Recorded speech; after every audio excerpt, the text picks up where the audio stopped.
Hello दोस्तों, कैसे हो आप सब? होप भाई आप सबने आज का एपिसोड देखा होगा बिग बॉस का, एंजॉय भी किया होगा और मुझे लगता है कि कहीं ना कहीं आज आपको एपिसोड देखने के बाद गुस्सा भी बहुत आया होगा, क्योंकि मल्टीपल ऐसी चीजें हुई हैं जो कि बहुत बुरी हैं, जो कि बहुत खराब हैं। और यहाँ पे इतना ज्यादा मैनिपुलेशन है भाई, इतना ज्यादा जो है, मतलब आप कह सकते हैं कि किसी की इमेज को दाग लगाने वाली चीजें थी आज के एपिसोड में, जो कि बहुत ज्यादा बुरी थी। हमने शुरुआत में देखा कि भाई यहाँ पे गौरव कह रहे थे कि कोनिका जी आपको जो है सबकी तारीफ करनी है, आपको सबकी तारीफ में कुछ ना कुछ दो शब्द कहने हैं, एक लाइन कहनी है, आपको तारीफ करनी है, बस जस्ट इन शॉर्ट। तो यहाँ पे सबकी तो तारीफ ही चल रही थी। लेकिन जब बारी आई तान्या मित्तल की, तो कुनिका का कहना था कि उसकी अपब्रिंगिंग में प्रॉब्लम है, लाइक जिस तरीके से उसकी परवरिश हुई है उसमें प्रॉब्लम है। मतलब मदर पैम्पर करती थी और पापा उसके स्ट्रिक्ट थे, तो पापा से कहीं ना कहीं उसे जो है मतलब काफी चीजें खराब रहती थी पापा के साथ, तो मम्मा पैम्पर करती थी। तो उसकी परवरिश काफी कंफ्यूजन के साथ हुई है और मैनिपुलेशन जो है वो उसने बचपन से ही सीख लिया होगा, ऐसा मुझे लगता है, जिस तरीके की वो बन चुकी है। तो भाई यहाँ पे उनका कहना है कि इसको कुछ प्रॉब्लम है। सबसे पहले तो मुझे लगता है कि ना आप एक साइकाइट्रिस्ट हैं, मुझे लगता है कि ना आप मतलब एक किसी की साइकोलॉजी आप समझ सकते हैं, ना आपकी उसमें एक्सपर्टीज है, ठीक है, आपने वो स्टडी नहीं किया है, आप एक लॉयर हैं।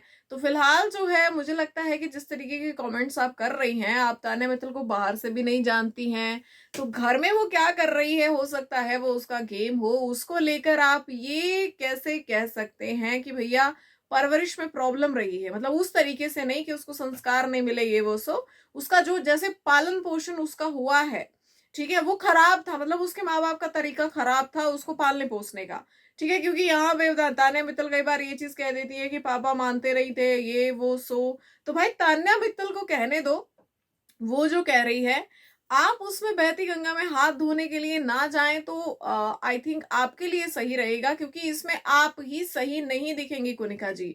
एंड कुनिका जी ने तो आज चार चांद लगाए हैं भाई। कैप्टेंसी टास्क चल रहा था, ये लोग कल से ही एक दूसरे को टीज कर रहे थे, कैप्टेंसी टास्क का अंजाम क्या होना था ये हमने आपको बताया था। लेकिन इस कैप्टेंसी टास्क के दौरान क्या क्या होगा, मैंने आपसे कल भी कहा था कि ये चीज ही देखना इंटरेस्टिंग रहेगी। तो यहाँ पे हमारी कुनिका सदानंद आज जो है एक बड़ा ही मेजर रोल जो है वो प्ले करके गई हैं, वो भी नेगेटिव, जी हाँ, पूरे तरीके से नेगेटिव, एकदम विलन वाला किरदार इन्होंने निभाया है आज के टास्क में। आज का टास्क रद्द करवाने में, फिजिकल फाइट करवाने में, दो पक्षों को भड़काने में इनका जो है बहुत बड़ा हाथ रहा है। एक किस्म से जो है हर एक वर्ड को बदल देना, एक्शन को बदल देना, उसमें भी इनका बहुत बड़ा हाथ रहा है। और एक नॉर्मल चीज को एक ऐसी चीज बना देना जिससे बात ये आ जाए कि भैया लड़की पे गलत कमेंट किया गया है, लड़की के लिए गलत कमेंट किया गया है, ये सारा कार्यक्रम जो है वो इन्होंने ही सेट किया था। यहाँ पे हमने देखा भाई भाई राउंड चल रहा था, राउंड की केयर टेकर बनी अशनूर, और अशनूर जो है लगातार कुछ ना कुछ बाहर से कहती जा रही थी। जैसे कि हमने देखा ही था कि ये लोग दोनों ग्रुप्स जो है एक दूसरे को टीज कर ही रहे थे, तो वो उधर से वो कुछ बोलती थी, इधर से ये कुछ बोलते थे। तो अमाल ने कहा कि भौंक रही थी क्या? तो यहाँ पे भाई अभिषेक ने कहा कि भाई ऐसा मत बोल, क्या बोला तूने? तो अमाल ने कहा कि क्यों, सुरसुरी मची क्या? तो अमाल के कहने का मतलब था कि भैया जैसे अशनूर का नाम आता है ये उठकर आ जाता है, तो सुरसुरी मची क्या, उसने ऐसे कहा सुरसुरी मची क्या? उसके बाद कुनिका जी ने उस स्टेटमेंट को बदला कि अमाल ने बोला कि उसको जो है मतलब सुरसुरी करनी है तो अशनूर का नाम ले लो, और एक गंदा सा इशारा भी किया कि उसकी उसमें सुरसुरी करनी है। तो अब आप अंदाजा लगा लो कि किस में सुरसुरी करनी है भाई, ये आप जो है एक किस्म से अपने आप अंदाजा लगा सकते हैं। हम ना ही बोले तो बढ़िया होगा, इतनी कॉमन सेंस सब में है कि कुनिका जी ने उस बात को कैसे घुमाया, एक नॉर्मल चीज, ठीक है, एक बड़ी ही नॉर्मल चीज। सब बोल रहे एक दूसरे को, ये लोग शहबाज को बोलते तू कुत्ता है, तू पालतू है, तू कुत्ते का पिल्ला है, तू ऐसा है, तू वैसा है। उधर से ये लोग भी बोलते, तो अमाल ने भी उसको बोला कि भौंक रही है। ठीक है, तो यहाँ पे अभिषेक ने बोला, वहां तक ठीक था कि भाई तुम क्या बोल रहे हो, ऐसे भौंक रही है मत बोलो, है ना, इस तरीके से चीजें चल रही। तो अमाल ने बोला कि क्यों सुरसुरी मची क्या। तो ये कितना नॉर्मल था, उधर से टीजिंग हो रही है, इधर से टीजिंग हो रही है, नॉर्मल एक वर्बल फाइट इन लोगों के बीच में चल रही है। लेकिन तभी कुनिका जी बीच में आती हैं और यहाँ पे भाई अभिषेक जो है धक्का मुक्की शुरू करता है, अभिषेक धक्का देता है और कुनिका जी उस चीज को और ज्यादा भड़काती है कि इसने तो ऐसा बोला भाई, इसने गंदा इशारा किया, गंदा, इसने अशनूर के बारे में गंदा बोला, इसने अभिषेक को गंदा इशारा किया। और यहाँ पे बसीर जो है भाई लेकर जाते हैं अभिषेक को पीछे, यहाँ पे अमाल को भी लोग पकड़ते हैं। धक्का मुक्की की जो शुरुआत हुई थी, वो शुरुआत जो है वो अभिषेक की तरफ से हुई थी। अग्रेसिव नेचर, इस तरीके का एग्रेशन दिखाना, दूसरे पे इस तरीके से चार्ज अप होकर जाना, दूसरे की तरफ भागना, ये ऐसा लगता है कि अभिषेक का एक घर में मतलब एक पैटर्न सा बन गया है। आप अपनी बात रखो, आप वर्बल फाइट करो, आप क्या यहाँ WWE खेलने आए भाई। फिजिकल फाइट शुरू होने के बाद भी कुनिका जी अमाल को ही टारगेट कर रही हैं और कह रही हैं कि इसी ने फिजिकल फाइट भी शुरू की, इसी ने गंदा इशारा किया, इसी ने गंदा स्टेटमेंट दिया, और ये इतना डंके की चोट पे कह रही हैं। मतलब कन्विंसिंग पावर इतना ज्यादा था कि सब लोग जो है भाई, जिन्होंने देखा और सुना भी, अमाल जिसने कहा भी, वो भी एक टाइम के लिए डाउट में आ गया। अमाल बार बार बोल रहा है कि मैंने ऐसा नहीं बोला, मैंने ऐसा बोला। लेकिन तभी जो है अशनूर भाई आधी रो रही है, आधी चिल्ला रही है, कुछ उसने मेरे बारे में ऐसा बोला, मुझे क्लैरिटी चाहिए बिग बॉस, मुझे फुटेज दिखाओ बिग बॉस। और यहाँ पे अभिषेक कह रहे कि तूने मुझे मारा, इतने गंदे इशारे किए, ये किया तूने, वो किया। ठीक है, तो यहाँ पे भाई अमाल ने बोला मैंने बोला कि भौंक रही है, मैंने ये भी बोला कि सुरसुरी मच गई क्या, लेकिन जिस तरीके से ये लोग बोल रहे मैंने उस तरीके से नहीं बोला। तो भाई आधे लोग अमाल के जो दोस्त है वो उसकी बात सुन रहे हैं, बसीर ने डिस्कस कर रहे हैं कि वो ऐसा नहीं बोल सकता, वो ऐसा नहीं कर सकता, लेकिन कुनिका जी उस बात को बढ़ा रही हैं। लेकिन आधे लोगों को डाउट है कि भाई क्या पता बोला होगा। यहाँ जिशान कादरी अलग घूम रहे हैं, बिग बॉस जस्टिस चाहिए, जस्टिस, हम माइक उतार देंगे, ये कर देंगे। और यहाँ पे जो है अमाल को भी गुस्सा आ गया कि भाड़ में गया बिग बॉस, भाड़ में गया तुम, मैं टास्क ही नहीं कर रहा, मैं जा रहा हूं अंदर, मुझे इस पर अब क्लैरिटी चाहिए, यहाँ पे मेरे कैरेक्टर पे सवाल उठ रहा है। जो कि सही भी था कि भाई सारे चढ़ के जो है अगर उधर ही जा रहे हैं और एक नॉर्मल स्टेटमेंट को, एक नॉर्मल शब्द को, एक नॉर्मल एक्शन को आप जो है एक अलग मोड़ दे रहे हैं, कहानी में कुछ नया ही आप लेकर आ रहे हैं, एड ऑन कर रहे हैं, आपने एड ऑन किया है वहां पे, आपने अपने हिसाब से एक्शन भी बनाया, आपने अपने हिसाब से स्टेटमेंट भी बनाया, आपने सब कुछ बदल दिया। और आपने इतना ज्यादा कन्विंस करने की कोशिश की सामने वाले को कि आपने ना उस थोड़ी सी आग में मतलब एक चिंगारी उठी थी, आपने उसको जो है पूरा अंगारा बना दिया भाई, ज्वालामुखी बना दिया, ज्वालामुखी। तो ये कुनिका जी क्या करने की कोशिश कर रही थी भाई, ये बिल्कुल समझ में नहीं आया। लेकिन उन्होंने जो भी किया और जिस हिसाब से ये कॉन्फिडेंट लग रही थी अपनी बात में कि इसने तो ऐसा ही बोला है, इसने ऐसा ही किया है, तो ये चीज जो है वो बहुत ज्यादा गलत थी। बसीर का भी कहना था कि भैया किसी के कैरेक्टर पे बात आ रही है, कुनिका जी इस तरीके से बाहर बोल रही है कि तूने इस तरीके से बोला है, ऐसा जेस्चर किया है। तो अमाल जब कन्फ्रंट करने के लिए गया तो कुनिका जी उसके साथ भिड़ गई, ये तू ऐसा मत बोल, ये तू ऐसा मत आ। तो अमाल ने बोला कि भैया आपको जो है 2 पैसे की रिस्पेक्ट दे दो तो आप सिर पर चढ़ जाती हो। तो कुनिका ने बोला कि अपनी रिस्पेक्ट, अपनी इज्जत जो है तू अपने पास रख। तो अमाल ने बोला कि अरे अपनी फैमिली को संभालो जाके। तो कुनिका ने बोला कि तू अपनी फैमिली को संभाल, तू तो बस स्टेटमेंट्स देकर आया है ना, तुझे पता है तेरी फैमिली तो साथ होते हुए भी घर में साथ नहीं है, यहाँ गाना बनाता है तो क्या मेरे सिर पर आकर क्या करेगा वो, ठीक है, 2 नंबर वाला का ठीक है। तो यहाँ पे जो है भाई इन दोनों के बीच में लड़ाई हो गई। उसके बाद कुनिका पूरे घर वालों से कह रही है कि अमाल जो है उसने पहले अभिषेक को मारा था, उसने अपना सिर ऐसे लगाया अभिषेक को, उसने पहले मारा, फिजिकल फाइट उसने पहले स्टार्ट की। ठीक है, उसके बाद भाई हम देख रहे हैं कि कुनिका जी लगातार अमाल के फैमिली के बारे में बोले जा रही है, अगर तेरी फैमिली सही होती ना तो तू यहाँ नहीं होता, तू यहाँ क्यों आया है, कंट्रोवर्शियल है, बाहर ऐसी स्टेटमेंट देकर आया तू अपनी फैमिली के बारे में कि तेरा कोई लेना देना नहीं है, तो तू मुझे मत सिखा, मेरे 2 डिवोर्स हो चुके हैं, ठीक है, उसके बाद भी मेरी फैमिली साथ में रहती है। कितनी प्राउड की बात है कुनिका जी, प्राउडली, कितनी प्राउडली आप ये बोल रही हैं और कितनी प्राउडली आप ये बोल रही हैं किसी की फैमिली के बारे में कि तुम्हारे तो लोग घर में साथ में होते हुए भी साथ में नहीं रहते। अमाल को लेकर आपने पहले भी स्टेटमेंट दिया कि भैया दोनों बच्चों में एक जो है वो ज्यादा सक्सेसफुल हो गया, तो माँ बाप उसी की बात सुनते होंगे, इसीलिए इसको जो है इग्नोर करते होंगे, इसीलिए ये ऐसा हो गया। कितने सारे अजम्पशंस हैं आपके दूसरे लोगों के बारे में जो आप सिर्फ अज्यूम करके बैठी हैं, क्योंकि आपको एग्जैक्टली उनकी स्टोरी नहीं पता है कि उनके साथ क्या हुआ, फैमिली में क्या हुआ, किसको कैसी परवरिश मिली। ना तो आपको किसी ने बचपन की एल्बम दिखाई है, ना आपके साथ घर के इश्यूज किसी ने डिस्कस किए हैं, ठीक है ना, अमाल ने कोई इस तरीके की चीजें बोली है ना। आप एक अलग ही कहानी तैयार कर रही हैं भाई, एक अलग ही कहानी, ठीक है। और ये सारी, सबसे बड़ी चीज, ये सारी बाहर की बातें हैं। तो आप अगर अपने आप को बोलती हैं कि मैं इतनी बड़ी हूं, सबकी फिक्र होती है कि ये लोग कुछ गलत ना कर दे, सबसे ज्यादा गलत तो आज आपने किया। पहली चीज, एक स्टेटमेंट को पूरे तरीके से बदल दिया जिससे उसका कॉन्टेक्स्ट ही चेंज हो गया। और दूसरी चीज ये कि उसके बाद जो है आप फैमिली को इन्वॉल्व कर रही हैं, फैमिली इश्यूज को इन्वॉल्व कर रही हैं, वो भी आधे अधूरे ज्ञान के साथ, और वो भी इतना कॉन्फिडेंटली। कुनिका जी, आपको यहाँ नेगेटिव किरदार निभाने के लिए नहीं बोला गया था, आपको विलन बनना है ना, डंके की चोट पे विलन बनो, लेकिन उन चीजों पे लड़ो जो वाजिब हो। उसने कुछ बोला होता तो आज हम भी अमाल की धुलाई कर रहे होते यहाँ पे बैठ के कि भाई तुमने ऐसा कैसे बोला या ऐसे गंदे इशारे तुमने कैसे किए। लेकिन पूरे फसाद की जड़ तो आप थी।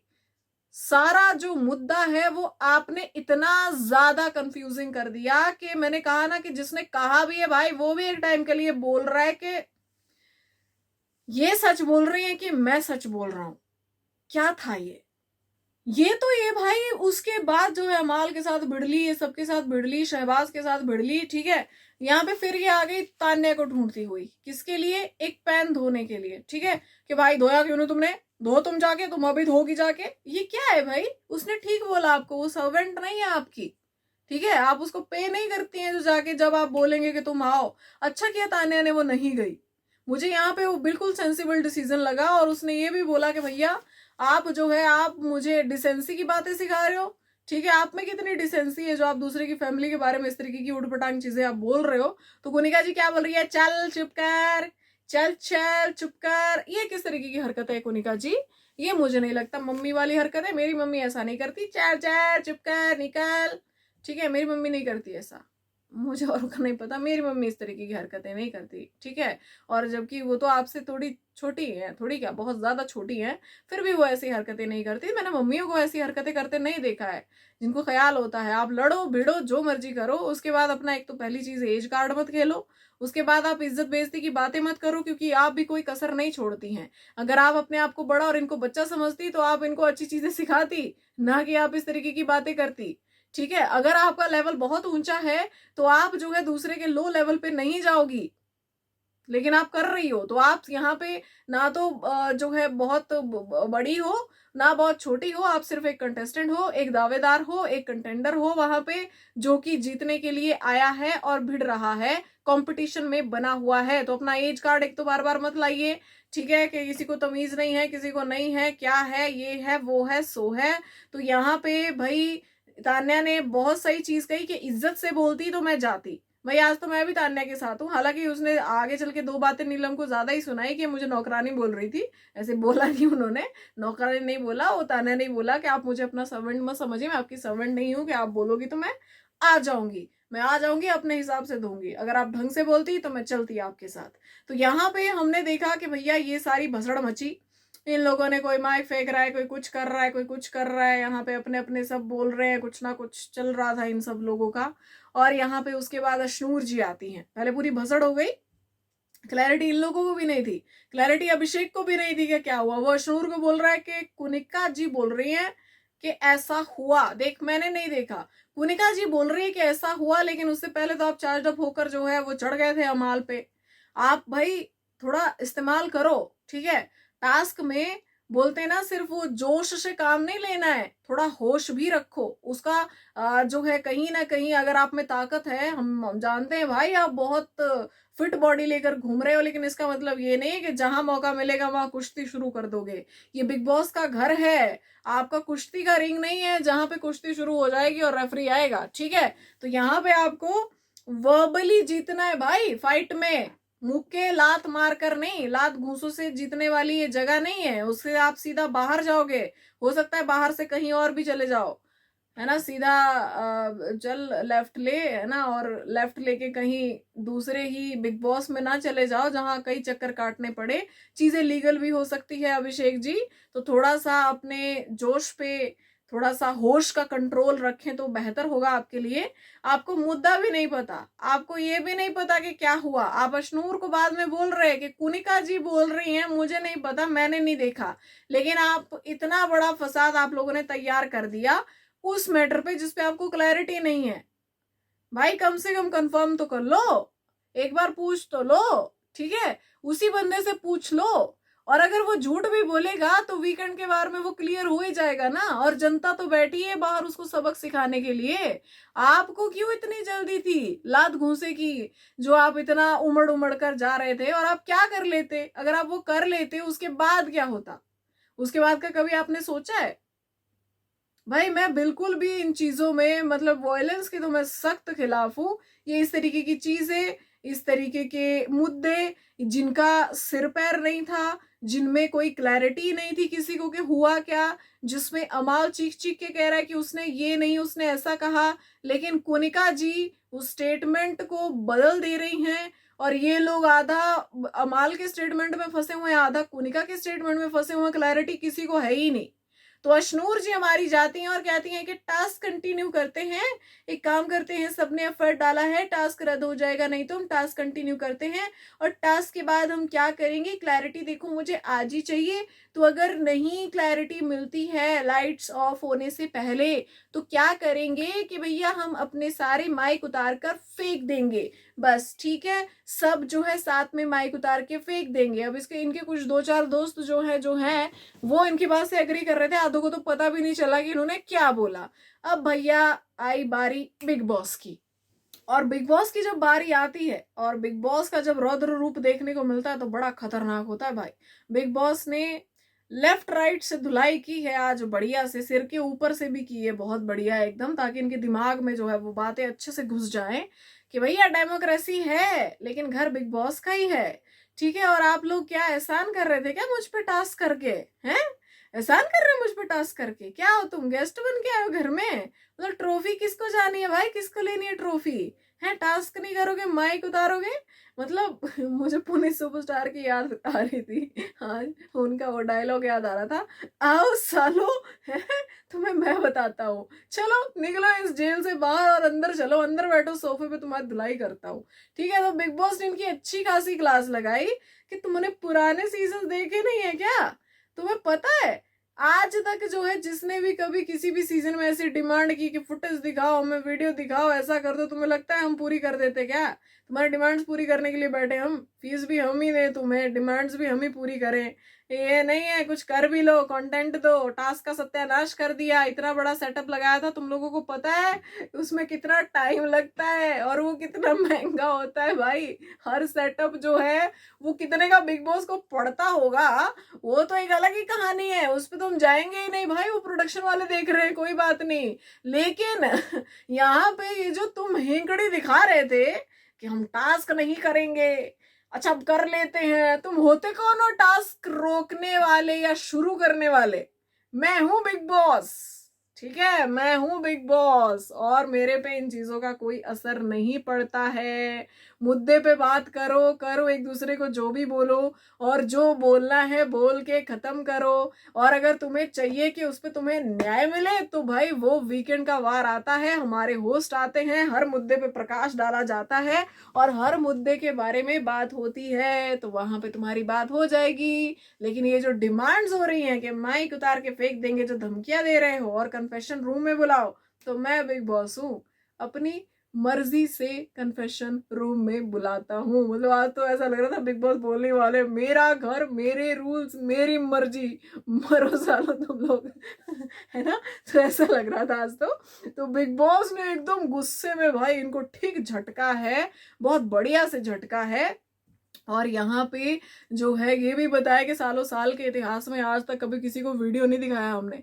और भाई जो तुमने किया है ना, नहीं करना ना तुम्हें टास्क, ठीक है मत करो, फरहाना ही रहेगी कैप्टन। और ये फैसला सुना के बिग बॉस चले भी गए, है ना। और ये भी बोला कि प्लीज बी माई गेस्ट। ये सबसे बड़ा भाई, जो आज तक जो है बिग बॉस सबको बोलते हैं घर वाले घर वाले घर वाले, तुम लोगों को गेस्ट बना दिया। धिक्कार है तुम लोगों पे भाई, क्या कर दिया तुम लोगों ने। ना तुम्हारे को मुद्दे का सिर पता था ना पैर पता था, तब भी पूंछ पकड़ के चल रहे थे। और इतना बड़ा, उसको बोलते हैं राय का पहाड़ बनाना। आप देखिए कि मिस इन्फॉर्मेशन जो होती है ना, वो कितना बड़ा बवाल लेकर आती है। कुनिका जी वाह, सुपर विलन है आप तो। यहाँ पे भाई उसके बाद हमने देखा कि थोड़ा सा गौरव और मृदुल ने कहा कि हम क्यों झेले, हम क्यों भुगते, हमने तो ना कोई डिमांड की, और हम तो अच्छे से टास्क कर रहे थे, हमने तो माइक भी नहीं फेंका था, हमने टास्क भी अच्छे से किया, हम क्यों यहाँ पे फंस गए, हमें मौका मिलना चाहिए, हमारे साथ अन्याय हुआ है बिग बॉस, अन्याय हुआ है हमारे साथ। अब ये तो भड़क ही रहे थे, ज़ीशान कादरी जी जो भड़के, ये इतना इलॉजिकल भड़के है ना आज, मतलब इतना इलॉजिकल इंसान जो है मैंने नहीं देखा। जो बिग बॉस के घर में बिग बॉस के माइक को पहनकर बिग बॉस के ही प्रॉपर्टी पे खड़ा होके बिग बॉस के ही कैमरा में ये कहता नजर आ रहा है कि मैंने बिग बॉस नहीं देखा, नहीं आया मैं बिग बॉस देख के। इतना ठीक था, कोई बात नहीं, आपने बोला आपने नहीं देखे सीजन, सब बोलते हैं, कोई बात नहीं। लेकिन उसके आगे जो आपने बोला कि आप इतने इंपॉर्टेंट नहीं थे मेरी लाइफ में बिग बॉस, जो मैं आपको देखता। मैं फिल्म लिख रहा था, मैंने फिल्में लिखी, मैं उसमें बिजी था, इस बकवास के लिए मेरे पास टाइम नहीं था। आपके रूल्स रेगुलेशन मुझे पता नहीं है, क्योंकि ये बकवास के लिए मेरे पास टाइम नहीं था। और पिछले सीजन्स मैंने नहीं देखे। ज़ीशान कादरी जी, ये जो आपने स्टेटमेंट दी है, सबसे पहले तो ये क्या सोच के आपने दी है। आपका ईगो बहुत बड़ा है, सबसे पहली चीज तो घर में हर जगह उसका प्रमाण हमें मिल जाता है। आपका एक अलग गेम भी चल रहा है घर के अंदर, उसका भी प्रमाण हमें मिल जाता है। लेकिन ये बात मुझे समझ में नहीं आई कि बिग बॉस जैसे प्लेटफॉर्म पे खड़े होके उसी शो को हाँ करके उसी शो का कंटेस्टेंट बन के आप उसी शो को बकवास कह रहे हैं। आप कह रहे हैं कि ये इतना इंपॉर्टेंट नहीं था, तो आप यहाँ कर क्या रहे हैं। मुझे बस इसका जवाब चाहिए भाई, मुझे पर्सनली भी चाहिए। अब देखो क्या होता है लाइफ में, आपको कुछ चीजें मिलती हैं, कुछ भी, और अगर आप उसके लिए ग्रेटफुल नहीं हो ना, तो आप समझ लो कि आप अपने आप को भगवान से भी ऊपर समझ रहे हैं। क्योंकि अगर कोई चीज आपके पास आई है, बिग बॉस ने आपको जबरदस्ती तो नहीं बुलाया होगा, ना ही फ्री में बुलाया होगा। आप ईगो दिखाओ, कंटेस्टेंट्स को दिखाओ, वो आपके साथ कंपटीशन में है। आप तो उसे ईगो दिखा रहे हो जिसने आपको इस कंपटीशन में उतारा है। मुफ्त में नहीं उतारा है, फीस दी जा रही है वीकली। और आप पे कोई भी अत्याचार नहीं किया जा रहा है घर में, आपको डिफेम नहीं किया जा रहा है घर में, आप पे कोई तंजबाजी नहीं हो रही है, कोई टॉन्ट्स नहीं कसे जा रहे हैं, आपके लिए कुछ गलत नहीं बोला जा रहा है कि बिग बॉस ने आपका जीना ही हराम कर दिया हो। ठीक है, जो आपने ये आज बोला, मुझे यही समझ में नहीं आया कि आपने क्या सोच के बोला। आप अपनी ईगो को पैम्पर कर रहे थे, आप गुस्से में थे, या आपको इस तरीके की चीजें अच्छी लगती हैं।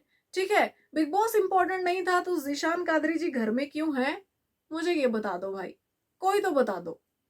अच्छा जी, उसके बाद हमने ये भी देखा कि ज़ीशान कादरी और तान्या मित्तल की बातचीत हो रही थी, जहां तान्या ने बताया कि आप और नीलम ही मेरी प्रायोरिटी है, अमाल के लिए तो मैं कंफ्यूज हूँ, उसका मुझे क्लियर नहीं है, वो कभी भी कुछ भी कर सकता है। तो अमाल प्रायोरिटी इसलिए नहीं है क्योंकि तान्या को अभी भी वो चेप वाली बात चुभ रही है, लेकिन फिर भी वो उसकी पूरी केयर करती है। तो ये जो प्रायोरिटी वाली बात हुई है, यहाँ ऐसा लग रहा है कि भैया ये जो है अमाल को दूध में पड़ी मक्खी की तरह निकालने की कोशिश में है। और ज़ीशान कादरी अब जो है अमाल से उस तरीके से भाईचारे में नहीं है जिस तरीके से पहले से थे।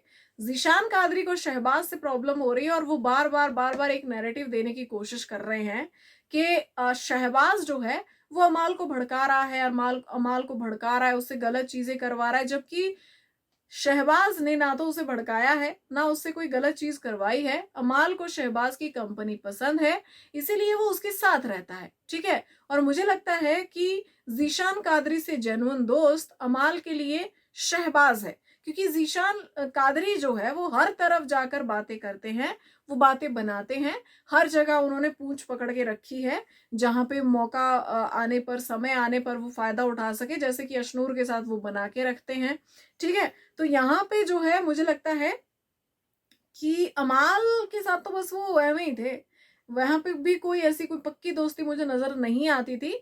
और अब वो अमाल से दूर होने की कोशिश कर रहे हैं।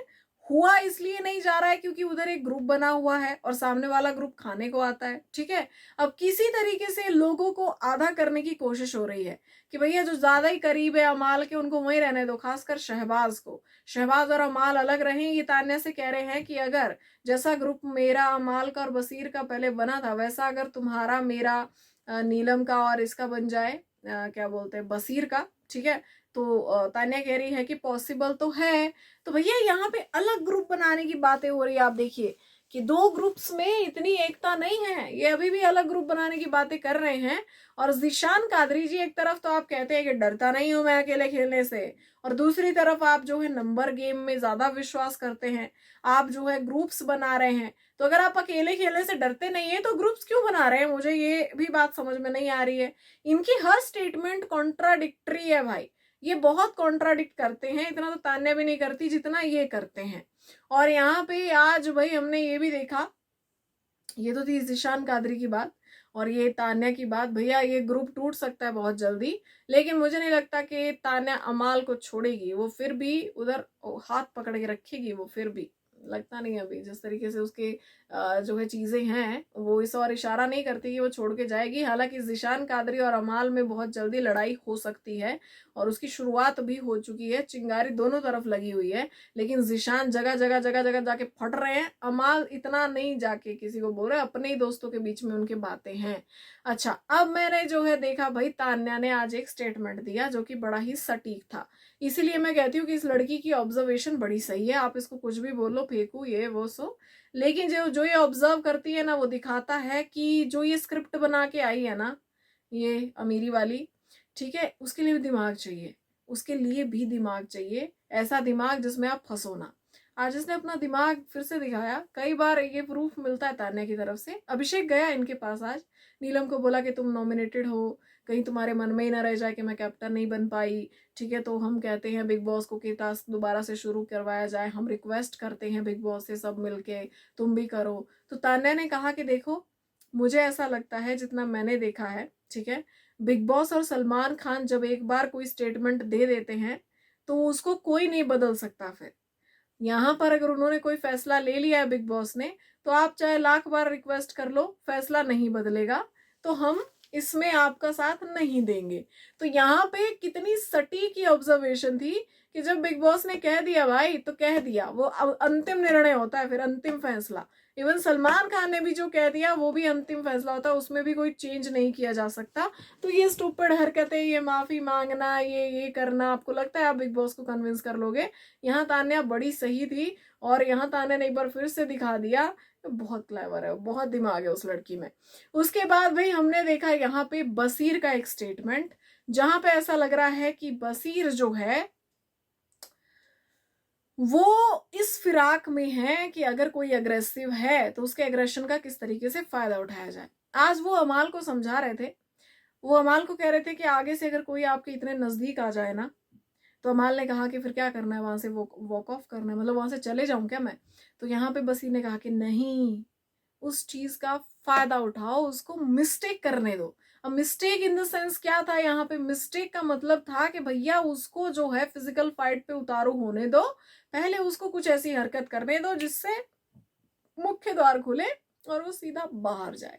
तो बसीर बड़ी खतरनाक प्लानिंग है भाई आपकी। और ये प्लानिंग एक ही जगह पे वर्क कर सकती है, वो है अभिषेक बजाज। तभी मैं कहती हूँ कि अभिषेक बजाज को एक चीज का भारी ध्यान रखना पड़ेगा कि आप जो है वो जोश में होश ना खोएं, क्योंकि ऐसी भी फिराक लगा के कंटेस्टेंट बैठते हैं, ऐसा पहले सीजन्स में भी हो चुका है कि जो किसी तरीके से ना जाए उसको फिर इस तरीके से भेज दिया जाता है।